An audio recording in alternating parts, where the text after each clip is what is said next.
Hello বন্ধুরা, তো আমি কুহেলি আবার একটি নতুন ব্লগ নিয়ে চলে আসলাম। তো আজকে হচ্ছে শনিবার, আর সকাল সকাল উঠে ঘরটর ঝাড়ু দিয়ে দিচ্ছি। আর আমার তো কাজের লোক, আর বললামই আপনাদের সাথে দুঃখ তো শেয়ার করেইছিলাম যে ওকে রাখা না রাখা একদম সেমই, আমাকেই সব কিছু করতে হয়। আর ছোটোজন এদিকে উঠে পড়েছে। আর আমার ঈশান বাবুকে আমি শুক্রবার দিন দিয়ে এসেছিলাম ঘরে, মানে আমার শ্বশুরবাড়িতে। আর এই যে দেখুন 2 বালতি কাপড় ধুয়েছি, এইগুলোকে যে আমি মেলবো, কোথায় মেলবো জানি না, কারণ ওয়েদারের অবস্থা প্রচণ্ড খারাপ। সেই জন্য মা বলছিল তুই সিঁড়িতেই মেলে দে। তো এই যে দেখুন সিঁড়ির এখানে দড়ি টাঙানো আছে, এখানেই যতটুকু পারে মেলে দিয়েছি, আর 1 বালতি তো রয়েইছে। তো সকালের খাবার এদিকে আমি আর মা শুধু খাবো। তো চাউমিনটা করে নেব, আর চাউমিন করার পর তারপরে তাড়াতাড়ি করে রান্নাটাও বসিয়ে দেব, কারণ আজকে যেহেতু আমার স্যাটারডে, তো স্যাটারডেতে মাছ মাংসটা খাই না। তবে পেঁয়াজটা চলে, কিন্তু মাছ মাংস ডিম এইগুলো চলে না আর কি। তো এই যে দেখুন মার আর আমার জন্য তারপরে চাউমিনটা নিয়ে নিলাম। এখানে ডাল সেদ্ধ করে রেখেছি, আর হচ্ছে পনির রান্না করব আজকে। আজকে শনিবার দিনও আমি নিরামিষই খাই। আর হচ্ছে এদিকে ভাত বসিয়েছি, তো ভাতটা হয়ে যাচ্ছে। আর ডালের সাথে ভাজা করব। এই যে দেখুন কাঁঠালের বীজ দিয়ে আর আলু দিয়েছি। অন্যদিন কাঁঠালের বীজ দিয়ে পেঁয়াজ দিয়ে রান্না করি, তো আজকে আলু দিয়েছি। ওয়েদার খুব খারাপ, বৃষ্টি হচ্ছে খুব বেশি, সকাল থেকে ননস্টপ বৃষ্টি হচ্ছে। আর সেই জন্য আর কাপড় বাইরে দিতেই পারিনি। আজকে সারাদিন এইরকমটাই চলবে। তো হাজব্যান্ড এসে গেছে, ও খেয়ে দিয়ে তারপর ওর সাথে বেরিয়ে পড়লাম। আর ওই যে দেখুন মধুমিতা সাহা। হ্যালো, যাই হোক এই কোটটা পরিয়ে আইছি, তো তাই লগে কুহুর লগে দেখা হয়েছে, তাই তো অনেক কিছু সেল করে, তোমরাও কিনবে, আমিও লইছি। আরও সুন্দর হইতে লাগবে তো, আর তাই পেজটা নিশ্চয়ই ফলো করিয়া দিও। Thank you, thank you. তো ডেলি পাচালির মধুমিতা সাহাকে তো শিলচরের অনেকেই চেনে। তো আমার থেকে প্রায় সময় অরিফ্লেমের জিনিস নেয় ও। আর ওর সাথে অ্যাকচুয়ালিতে চেনা আমার হচ্ছে থিয়েটার করতাম আগে আমি, তো সেখান থেকেই চেনা।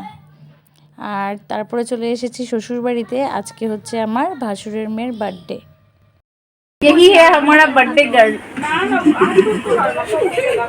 তো পার্টি বলতে কিছুই না, বার্থডে পার্টি কিছুই না, শুধু একটা গেট টুগেদার অ্যারেঞ্জ করেছে ওরা, শুধু রিলেটিভসদের নিয়েই, বাইরের কেউই না।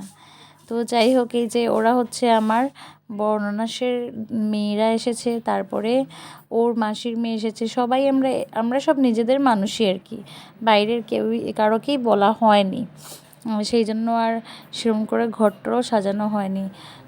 তো এবার হচ্ছে কেক কাটার পালা। তো আমি ওকে বলছি তুমি এই ড্রেস পরে তুমি অনেকটা ফটো উঠে গেছো, তুমি চেঞ্জ করে নাও ড্রেস পেয়েছো যখন চেঞ্জ করে নাও। আর হচ্ছে ও মনে মনে ভাবছে হ্যাঁ ড্রেসটাকে চেঞ্জ করতে হবে, নাহলে হবে না। তো সবাই আসবে বলে সবার জন্যই ওয়েট করা হচ্ছে, কারণ আমাদের বাড়ি ভর্তি লোক, সবাই আসছে না। আর এই যে ও ড্রেস চেঞ্জ করে চলে এসেছে কেক কাটার জন্য। আমাদের বাড়িতেই যত মানুষ, বাইরের মানুষের আর প্রয়োজনই পড়ে না, পুরো গোটা ফ্যামিলি আমাদের হচ্ছে 30 জন মানুষ। Happy birthday to you. তো কেক টেক কাটা হয়ে গেছে, এবার হচ্ছে খাওয়া দাওয়ার পালা। তো মেনুতে ছিল হচ্ছে ফ্রাইড রাইস, চিকেন, চানার ডাল, আর হচ্ছে বেগুন বড়া।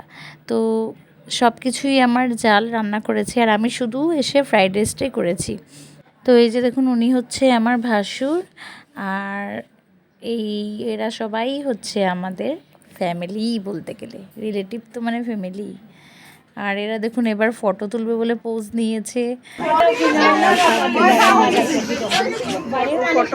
মানে খুব ভালো লাগে ওদেরকে দেখতে, জানি তো নিজের কম বয়সে যখন বিয়ের আগের কথাগুলো মনে পড়ে যায়। তো তারপরে সবাই বসে গেল খেতে, আর আমার ছেলের দিকে খেয়ে নিচ্ছে, ছোট বেবিকে নিয়ে আবার ঘরে যাবো।